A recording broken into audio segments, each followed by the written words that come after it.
Today we'll be going over how to install your light and get your loupes ready for usage.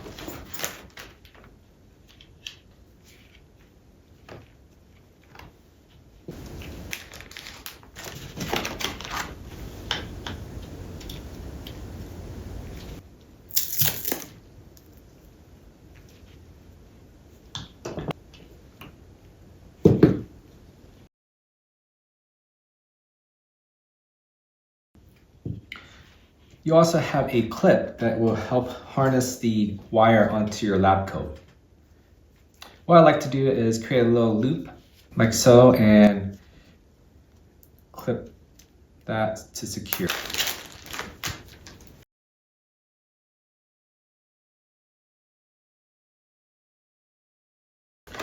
So inside the kit, you also get this card, and on the back of it, you'll get a couple QR codes that will give you access to leaving us a review, an ambassador program, as well as all the tutorial videos that you can access. And that is how you attach your headlight. Join us in the next video to see how you can calibrate your loupes.